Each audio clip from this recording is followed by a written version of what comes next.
Ladies and gentlemen, welcome to the Rogers Kakasungura YouTube channel. Those people who follow me online, you can remember what I said on regard the Gachagua. I stood here and told Gachagua two things. One, the marriage between him and Ruto will break before 2027. It has already broken. I was not a prophet, but I had to tell it, and it has happened. Number two,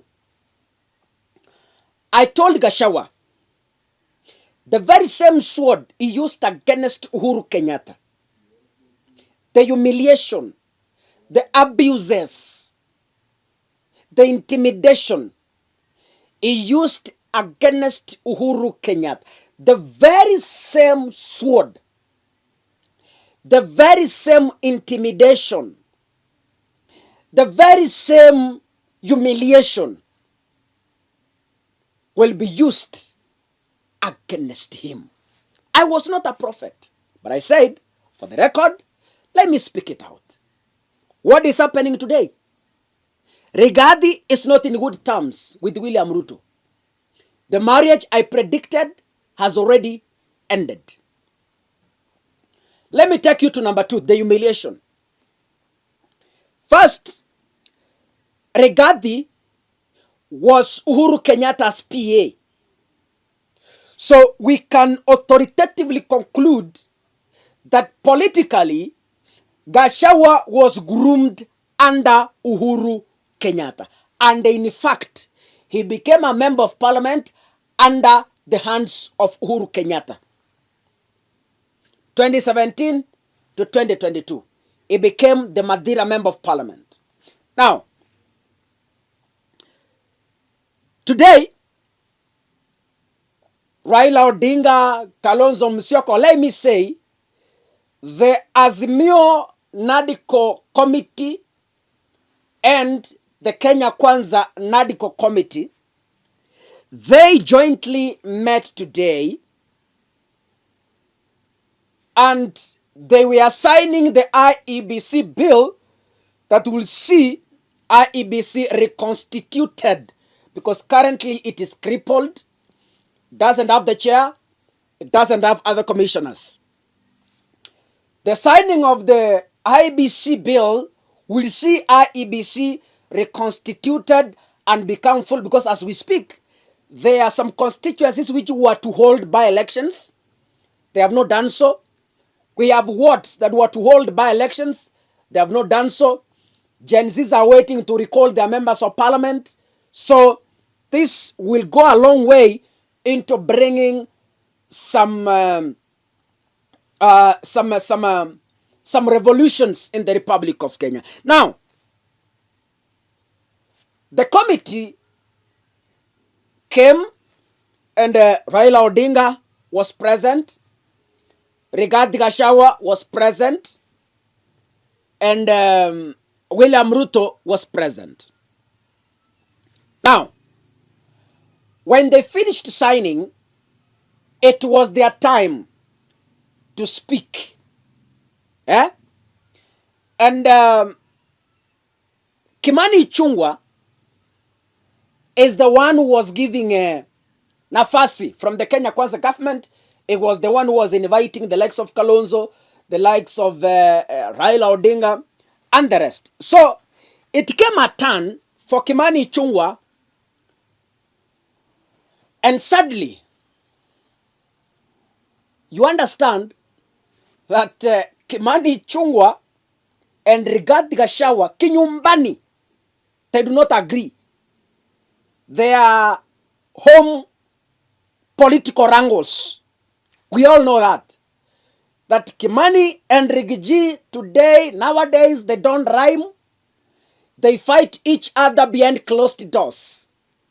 When a slightest opportunity to fight arises, they use that opportunity maximally to humiliate one another. Gachagua has been heard in rallies humiliating Kinandindi Nyoro and Kimani Chunga, calling them young boys, calling them thirst with power, calling them they want to destroy the Kenya Kwanza legacy, and all sorts of insults. But you know, God is a God of revenge. Mungu si mwanadamu.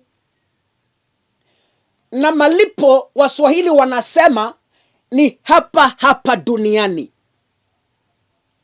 The same way Rigathi a Junior humiliated Uhuru Kenyatta is the same way Kimani Chunga, a member of parliament, a junior, is humiliating Rigathi Gachagua in public. Do you know Chunga wanted to block Rigathi Gachagua from speaking?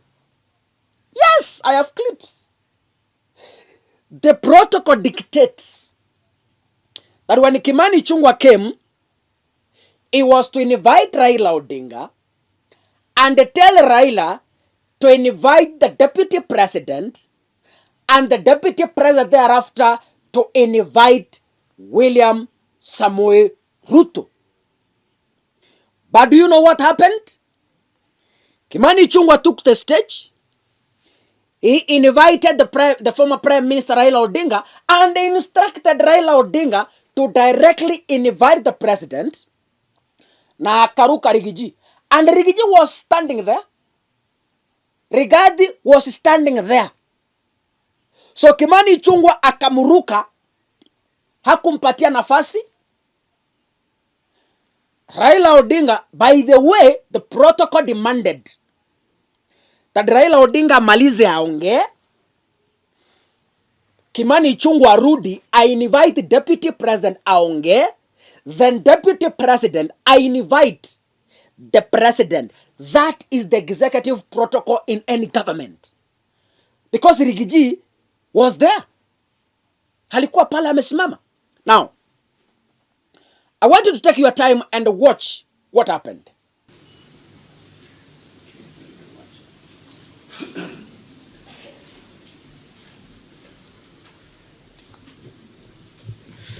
Thank you, Your Excellency, former Vice President. I now have the honor to invite the former Prime Minister, Your Excellency, Honorable Raila Odinga, to give his remarks, and thereafter invite His Excellency the President. That is what Kimani Chunga did. He was determined to block Rigiji from speaking in that meeting. Because after all, Rigathi was the only odd one out in that meeting. So Kimani Chunga wanted to use the opportunity to humiliate, block, and intimidate Rigathi Gachagua in front of William Ruto, Raila Odinga, and other people. Now, Raila Odinga spoke as he was told. He invited William Ruto. William Ruto spoke. And you remember, William Ruto said during the campaigns that he will never allow his deputy to be humiliated in public. But do you know when Ruto goes into a room with those Kimani Chunga, he tells them, keep humiliating that man. That's what he tells them. Kimani can't do these things out of his own mind. Hii ni matokeo ya Ruto. So when Ruto goes to Ndindi Nyoro, when Ruto goes to Kina Osoro, when Ruto goes to Kina, he tells them, please, try as much as possible to humiliate the honest man. Now, Ruto was now editing himself from the blame of humiliating his deputy. He wanted to remove himself from the trap of joining Ndindi Nyoro, of joining Kimani Chunga in the humiliation. William Ruto said during elections, I will not humiliate my deputy. Now, to publicly stamp authority in that statement, William Ruto today was forced to breach protocol.